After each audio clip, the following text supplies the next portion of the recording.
Belajar dari kesalahanku di usia 20-anku. Aku itu banyak melakukan kesalahan finansial di usia 20-an guys. Sekarang aku udah masuk usia 30-an dan aku pengen bikin video ini untuk bahas semua hal yang aku harap bisa aku lakuin secara berbeda dengan uangku dulu. Pertama, kalau kamu itu masih di usia 20-an dan kamu nonton video seperti ini, kamu sebenarnya udah jauh lebih maju dibandingkan orang kebanyakan. Nah, kalau tujuanmu adalah menjalani hidup yang sukses secara finansial, ada banyak hal yang bisa kamu lakukan dan memahami uang adalah salah satunya. Jadi aku akan membedah berbagai konsep, topik, dan pelajaran yang aku dapatkan di usia 20-an dan aku sangat berharap bisa membantu kamu. Sedikit latar belakang tentang aku. Namaku Charlie. Aku tumbuh besar dengan gaya hidup yang sangat frugal. Aku habisin usia 20-anku dengan penuh perjuangan, tapi sambil ngebangun banyak pengetahuan tentang investasi, uang, dan bisnis. Rasanya aneh bilang kalau sekarang aku itu udah usia 30-an. Aku merasa tua sih, tapi selama 1 dekade terakhir, aku udah berkembang pesat. Aku belajar banyak tentang uang, cara berinvestasi, dan ya, aku pengen membagikan semuanya dengan kamu. Pelajaran pertama yang pengen aku bahas adalah menjadi hemat secara tepat. Biar aku jelaskan maksudnya. Waktu aku di usia 20-an, aku terlalu pelit, bahkan sampai ke tahap yang memalukan. Aku nggak suka makan di luar, aku hanya melihat harga barang, aku benci lampu merah karena aku tahu itu ngebakar bensin dan membuang uang. Aku bahkan melakukan hal yang konyol seperti menyetir 10-15 menit lebih jauh hanya untuk menghemat $2 buat bensin. Aku nggak mau pergi ke acara-acara ya karena aku tahu itu butuh biaya. Aku gak beli barang yang sebenarnya aku butuhkan karena ya aku cuma gak mau mengeluarkan uang. Intinya daftarnya panjang banget dan kalau diingat-ingat, aku sampai mikir, Charlie, apa sih yang kamu lakuin? Hampir semua yang aku lakuin itu dipengaruhi oleh keinginan untuk menghemat $1 aja. Sekarang kalau kamu itu lihat ke belakang, jelas itu bukan cara hidup yang baik. Kalau aku itu bisa kembali ke masa lalu dan mengatakan satu hal pada diriku sendiri, itu adalah, Charlie, kamu terlalu pelit, kamu habisin terlalu banyak energi mental hanya untuk menjaga dan menyimpan uang, dan itu benar-benar mempengaruhi kesehatan mentalmu serta pertemananmu. Begini, ada level penghematan tertentu yang menurutku sangat bagus dan cocok untuk kebanyakan orang, tapi aku udah jauh melewati batas itu, dan aku rasa beberapa dari kamu mungkin juga melakukan hal yang sama kan, tapi di sisi lain, ada juga dari kamu yang mungkin terlalu boros, kamu menghabiskan terlalu banyak uang dibandingkan penghasilanmu. Jadi aku itu pengen kamu menemukan keseimbangan berhemat yang tepat, yang mungkinin kamu tetap menikmati hidup, tapi di saat yang sama ya udah mulai menabung. Kalau kamu itu menghabiskan seluruh energimu hanya untuk menjadi pelit, tidak akan ada orang yang mau nongkrong sama kamu guys. Kamu akan terjebak menghemat uang padahal ya kamu seharusnya punya 100 prioritas lainnya kan. Hiduplah di bawah kemampuanmu. Jangan beli barang mahal, jangan berutang, tapi ketahuilah bahwa uang adalah alat yang pada akhirnya memang untuk digunakan, dan ada banyak hal yang bisa kamu beli dengan uangmu yang sebenarnya merupakan keputusan yang sangat cerdas. Aku bakal bahas itu lebih lanjut nanti di video ini. Tapi ya, tolong kalian itu jangan terlalu pelit sama diri sendiri ya. Cari keseimbangan yang pas karena dulu aku bener-bener gak punya keseimbangan itu. Poin nomor 2 adalah kamu itu perlu menghabiskan energimu buat ningkatin penghasilanmu daripada cuman sekedar irit-iritan. Jelas ini nyambung banget sama poin sebelumnya karena dulu aku terlalu pelit. Aku jadi gak berusaha buat cari uang lebih banyak. Sebaliknya, malah sekitar 60-70% kapasitas otak aku habis cuman buat mikirin gimana caranya nabung uang. Teman-teman, meskipun kamu itu bisa jadi jutawan di usia 50 atau 60 tahun cuma dengan cara menabung, kalau kamu itu mau sampai ke sana lebih cepat ya kuncinya bukan cuma soal nabung lebih banyak uang. Ini lebih ke soal ningkatin penghasilan. Orang-orang bilang $100.000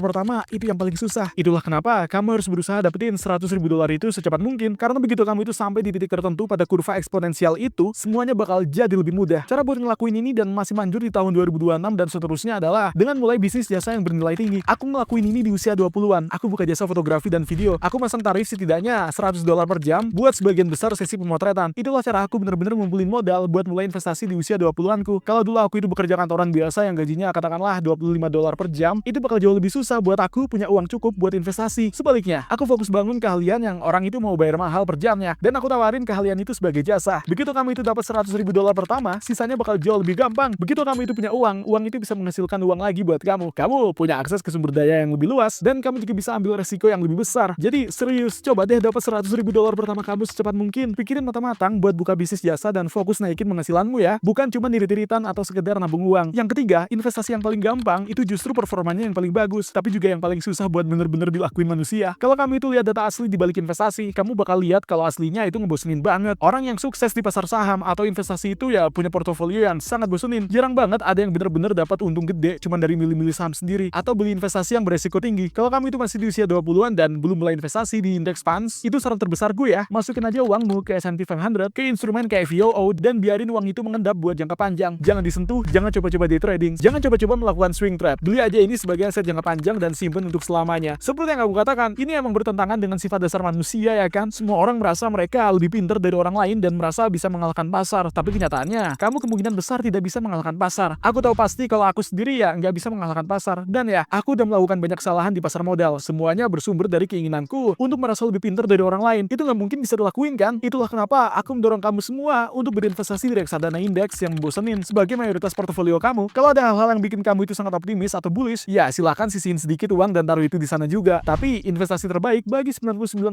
manusia di luar sana adalah adalah dengan parkirin uang mereka di reksadana indeks. Kalau kamu juga peduli dengan kripto, ya beli aja koin-koin gede kayak Bitcoin dan Ethereum. Itu favoritku sih. Aku udah kehilangan banyak uang di usia 20-an karena mencoba memilih berbagai koin yang ujung-ujungnya kena rug pull. Itu nggak pernah berakhir baik ya. Emang kamu itu bisa menang beberapa kali sih, tapi apa yang aku lihat selama 1 dekade terakhir adalah banyak orang menghasilkan banyak uang lalu kehilangan semuanya. Itu biasanya terjadi pada semua orang yang mencoba masuk ke hal-hal yang sangat beresiko. Jadi singkatnya, reksadana indeks itu biayanya rendah. Lalu ya masukin aja sebagian uang di Bitcoin dan Ethereum kalau kamu percaya pada aset tersebut sih. Sekali lagi, sebagian besar uangmu harus ada di reksadana indeks yang ngebosenin. Semakin mudah caranya, justru semakin sulit untuk bener-bener dilakuin. Cobalah lakuin hal yang mudah tanpa membiarkan insting manusiamu mengambil alih. Sekarang berinvestasi di kripto dan menghilangkan hambatan. Bicara soal kripto, ini perkenalan singkat ke salah satu aplikasi keuangan all-in-one favoritku yang mungkinin kamu membeli, menjual, dan menyimpan mata uang kripto seperti Bitcoin, Ethereum, Solana, dan lebih dari 25 kripto lainnya di dalam aplikasi bernama SoFi. Platform ini itu juga diregulasi secara federal karena SoFi Crypto ditawarkan melalui SoFi Bank. Kamu bisa merasa tenang mengetahui kripto kamu ada di platform dengan perlindungan setingkat bank yang sangat penting saat berinvestasi di kripto. Bagian yang aku suka adalah fiturnya ada di dalam aplikasi SoFi yang sama dengan seluruh mata uang yang lain. Jadi daripada uang kamu itu ada di satu akun dan kripto di platform lain, kamu bisa punya kripto di satu tempat. Selain itu, kalau kamu itu di usia 20-an, hal terbesar yang bisa kamu lakukan adalah membantu investasimu dengan menghilangkan hambatan. Kalau butuh usaha lebih bagi kamu buat login ke platform investasi yang berbeda, kamu mungkin gak akan melakukannya dalam jangka panjang. SoFi itu sangat mudah banget digunakan dan saat ini mereka punya promo. Kalau kamu itu buka akun SoFi Crypto dan melakukan pembelian kripto yang memenuhi syarat minimal $10,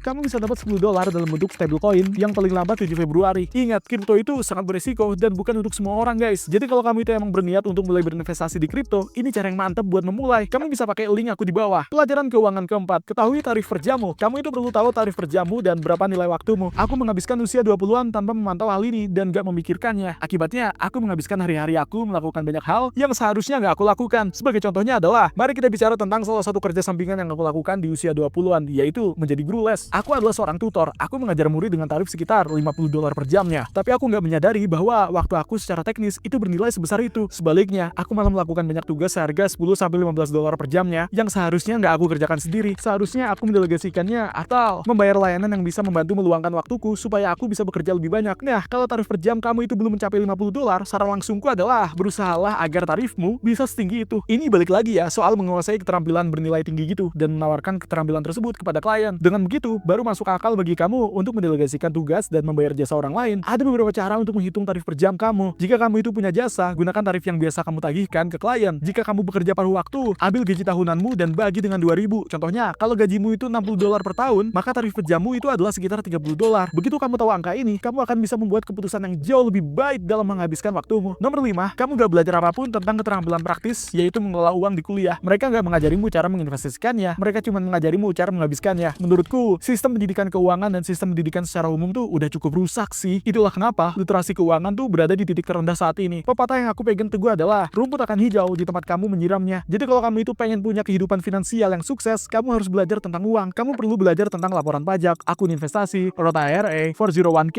hingga index fund. Semua ini adalah hal-hal yang seharusnya diajarkan kepada kita. Tapi kenyataannya, enggak, ini bukan salahmu, melainkan kesalahan sistem pendidikan. Tapi hebatnya, kamu harus tahu bahwa kamu bisa mempelajari hal ini sendiri. Ada banyak sekali sumber daya di luar sana untuk kamu belajar, seperti video YouTube ini. Dan bagian terbaiknya adalah semuanya gratis. Kalau aku bisa kembali ke masa awal usia 20-an, aku akan menghabiskan jauh lebih banyak waktu untuk belajar cara kerja uang. Karena semakin sering hal itu ada di pikiranmu, kamu akan semakin mahir mengelolanya. Itu kenyataannya guys. Jadi tolong berikan usaha lebih pada hal-hal yang pengen kamu kuasai. Kalau kamu itu pengen keuangan yang lebih baik dan pengen lebih kaya, curahkan tenaga dan bener-bener mempelajari dan membangunnya. Yah, di awal usia 20-an, aku bener-bener gak tahu apa-apa ya. Aku berinvestasi di hal yang salah, menjual aset yang seharusnya gak aku jual, dan ya, semuanya berantakan. Kabar baiknya adalah, semakin cepat kamu itu memahami hal ini, semakin cepat kamu itu bisa mencapai $100.000 pertama kamu, mencapai 900.000 berikutnya menuju 1 juta pertama, dan setelah itu semuanya jadi jauh lebih gampang. Oke, nomor 6 adalah tax loss harvesting ya. Aku masukin konsep ini karena aku merasa gak banyak orang yang tahu, padahal ini bisa berdampak besar dengan urusan investasi. Jadi, kalau kamu itu punya akun investasi kena pajak, seperti akun broker saham apapun, dan katakanlah kamu ngebeli sesuatu yang ternyata rugi, misal kamu masukin $100 dan sekarang nilainya jadi $80, berarti kamu rugi $20 kan? Kita sebenarnya bisa menjual saham itu dan merealisasikan kerugiannya untuk menutupi keuntungan kita di tahun tersebut. Jadi dalam kasus ini, kerugiannya tuh $20 ya. Itu bisa menghapus pajak dari keuntungan sebesar $20. Aku rasa banyak orang gak menyadari hal ini. Mereka investasiin uang, nilainya turun, lalu mereka jadi takut investasi. Tapi hal kerennya adalah IRS itu sebenarnya mengizinkan kamu menggunakan kerugian itu untuk mengurangi keuntunganmu yang lain. Sekarang maaf ya kalau ini agak lanjut, tapi biar sedikit lebih teknis. Kerugian pertama-tama akan menutupi keuntunganmu. Lalu kalau kerugianmu itu ternyata melebihi keuntungan di tahun tahun itu, kamu itu bisa memotong hingga $3.000 dari pendapatan biasa kamu, dan sisanya bisa kamu bawa ke tahun-tahun berikutnya tanpa batas waktu. Katakanlah amit-amit ya, kamu itu rugi $1 juta dalam 1 tahun investasi. Nah, kamu bakal bisa pakai kerugian $1 juta itu untuk nutupin keuntungan selama bertahun-tahun ke depan sesuka kamu. Tentu ada banyak aturannya. Jadi kalau kamu itu mau melakukan ini, aku sangat menyarankan untuk mempelajarinya lebih lanjut. Ini cuma gambaran umum aja, tapi aku merasa ini adalah aturan yang tidak banyak diketahui orang. Hal ini juga bisa mengubah pola pikir orang yang tadinya takut investasi karena takut rugi menjadi, oh oke, aku sebenarnya bisa pakai kerugian ini untuk nutupin keuntungan lainnya. Itu keren banget. Pelajaran uang ketujuh. Pelajaran uang berikutnya yang pengen aku bahas adalah pengeluaran uang sebelum pajak versus uang sesudah pajak. Ada perbedaan yang sangat-sangat besar sekali dan aku benar-benar berharap udah paham hal ini di usia 20-an. Kemarin aku mengobrol dengan seseorang teman yang punya pekerjaan sebagai karyawan tetap. Dia menghasilkan banyak uang, gajinya sekitar $300.000 per tahun, tapi dia cerita soal seberapa besar gaji yang dia terima setiap 2 minggu dan jumlahnya bikin aku kaget karena ya, kamu mungkin berharap dia dapat katakanlah $25 per bulan kan? Ternyata setelah semua potongan kayak dana pensiun dan pajak, dia cuma bawa pulang sekitar $12.000. Jadi cuma sekitar setengahnya. Nah, aku pengen kamu itu paham hal ini karena inilah alasannya kenapa aku sangat semangat soal bisnis. Inilah kenapa aku pikir setiap orang yang pengen jadi pemilik bisnis itu harus mewujudkannya. Alasannya adalah ya karena saat kamu itu punya bisnis, kamu mendapatkan penghasilan sebagai seorang pekerja mandiri gitulah. Ini berbeda dengan penghasilan karyawan tetap ya. Ini sangat kuat karena kita sebenarnya bisa melakukan pengurangan beban gitu terhadap penghasilan ini dan membuat pendapatan bersih efektif kita mendekati nol. Sebagai seorang karyawan tetap, ada banyak potongan yang tidak bisa kamu ambil. Contohnya, kalau aku itu cuma pekerja karyawan tetap dan aku beli laptop, aku nggak bisa motong harga laptop itu dari penghasilanku. Aku bisa motong harga laptop itu kalau aku itu punya penghasilan sebagai pengusaha. Tentu aja aturannya sedikit lebih rumit, tapi aku benar-benar percaya bahwa penghasilan pengusaha adalah jenis penghasilan terbaik. Kalau kamu itu mulai bisnis berbasis jasa, misalnya melakukan pemotretan untuk klien, maka kamu bisa mendapatkan penghasilan 1.099. Kalau kamu bekerja sebagai konsultan lepas, kamu juga dapat penghasilan itu. Kalau kamu melakukan pekerjaan sampingan atau proyek gig dan semacamnya, kamu juga bisa menghasilkan uang itu. Jadi dengan tarif pajak efektif 50% yang biasanya dibayar oleh orang berpenghasilan tinggi di California yang menghabiskan $100 di bisnisku itu, ya pada dasarnya sama aja dengan aku habisin sekitar $50 dari uang gajiku untuk setelah pajak. Ini konsep yang sangat menarik yang aku sarankan agar kalian pelajari lebih dalam. Karena begitu kamu memahami itu, ini bakal benar-benar mendorong kamu untuk ngambil jalur pengusaha. Pelajaran keuangan berikutnya yang pengen aku bahas adalah kamu harus mencari mentor keuangan. Ya, pelajaran ke-8, mencari mentor keuangan. Nah, ini bakal beda-beda buat setiap orang karena ya tahu sendiri kan, ada banyak yang tumbuh dengan orang tua yang punya banyak teman sukses. Ada juga yang tumbuh di lingkungan yang jauh lebih sulit. Mereka mungkin gak punya akses ke orang-orang yang sukses secara finansial dan semacamnya. Tapi konsep tentang mentor keuangan ini tetap berlaku, ya kan? Ini adalah sesuatu yang aku harap aku itu punya di usia 20-an karena itu bakal sangat motivasiin aku dan benar-benar menggambarkan seberapa jauh kamu bisa maju secara finansial kalau kamu itu mau bekerja keras. Kalau kamu itu punya orang tua yang teman-temannya sukses, punya rumah besar, kekayaan bersih tinggi, atau apapun itu, tolong